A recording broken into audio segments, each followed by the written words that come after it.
Welcome to Sleep Tight Stories.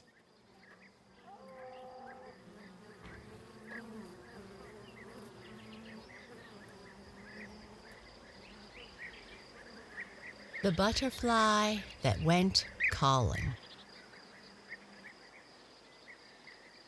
As the warm August days came, Mr. Yellow Butterfly wriggled and pushed in his snug little green chrysalis and wished he could get out to see the world.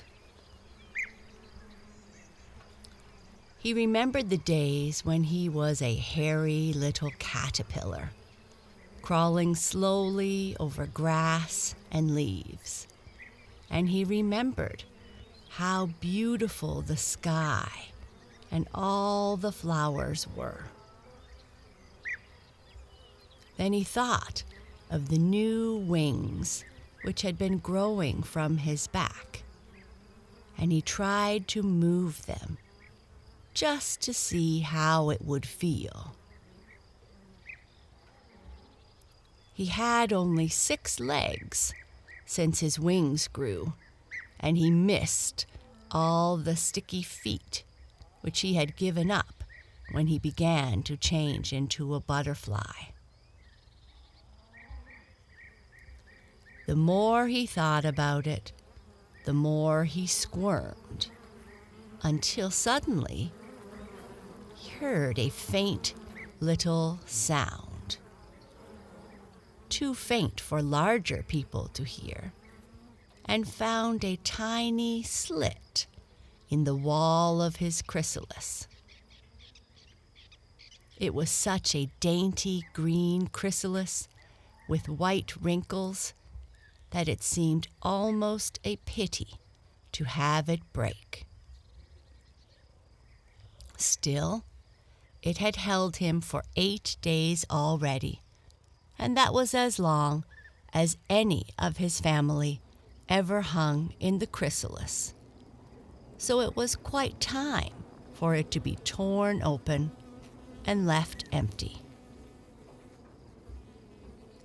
Mr. Yellow Butterfly belonged to the second brood that had hatched that year, and he wanted to be out while the days were still fine and hot.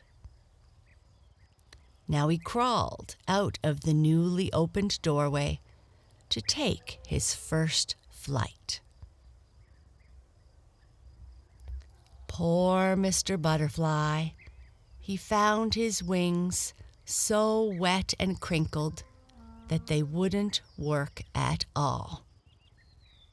So he had to sit quietly in the sunshine all day drying them. And just as they got big and smooth and dry, it grew dark, and Mr. Butterfly had to crawl under a leaf to sleep. The next morning, bright and early, he flew away to visit the flowers. First, he stopped to see the daisies by the roadside. They were all dancing in the wind, and their bright faces looked as cheerful as anyone could wish. They were glad to see Mr. Butterfly and wished him to stay all day with them. He said, "You are very kind, but I really couldn't think of doing it. You must excuse my saying it, but I'm surprised to think you will grow here. It is very dusty and dry, and there is no shade. I am sure I could have chosen a better place." The daisies smiled and nodded to each other, saying, "This is the kind of place we were made for, that's all." Mr. Butterfly shook his head doubtfully and then bade them a polite "good morning" and flew away to call on the cardinals. The cardinals are a very stately family, as everyone knows. They hold their heads very high and never make deep bows, even to the wind. But for all that, they are a very pleasant family to meet. They gave Mr. Butterfly a dainty lunch of honey and seemed very pleased when he told them how beautiful the river looked in the sunlight. "It is a delightful place to grow," said they. "Yeah," said Mr. Butterfly, "it is very pretty. Still, I do not think it can be healthy. I really cannot understand why you flowers choose such strange homes. Now, there are the daisies where I just called. They are in a dusty, dry place where there is no shade at all. I spoke to them about it, and they acted quite uppish. But the daisies always do choose such places," said the cardinals. "And your family," said Mr. Butterfly, "have lived so long in wet places that it is a wonder you're alive. Your color is good, but to stand with one's roots in the water all the time, it is shocking." "Cardinals and butterflies live differently," said the flowers. "Good morning." Mr. Butterfly left the river and flew over to the woods. He was very much out of patience. He was so angry that his feelers quivered.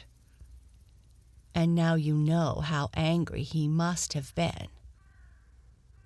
He knew that the violets were a very agreeable family who never put on airs, so he went at once to them. He had barely said good morning to them when he began to explain what had displeased him. "To think," he said, "what notions such flowers have. Now, you have a pleasant home here in the edge of the woods. I have been telling the daisies and the cardinals that they should grow in such a place, but they wouldn't listen to me.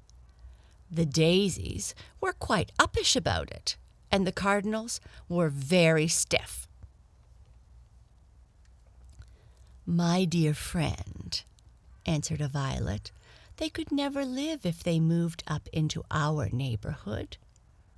Every flower has his own place in this world and is happiest in that place.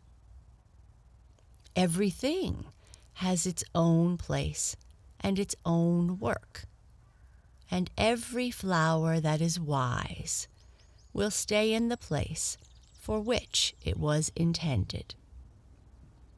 You were exceedingly kind to want to help the flowers, but suppose they had been telling you what to do? Suppose the cardinals had told you that flying around was not good for your health, and that to be truly well, you ought to grow planted with your legs in the mud and the water." "Oh," said Mr. Butterfly. "Oh, I never thought of that. Perhaps butterflies don't know everything."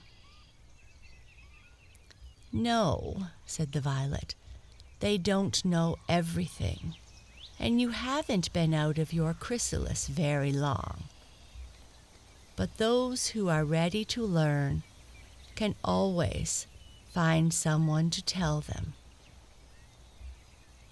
Won't you eat some honey?" And Mr. Butterfly sipped honey and was happy.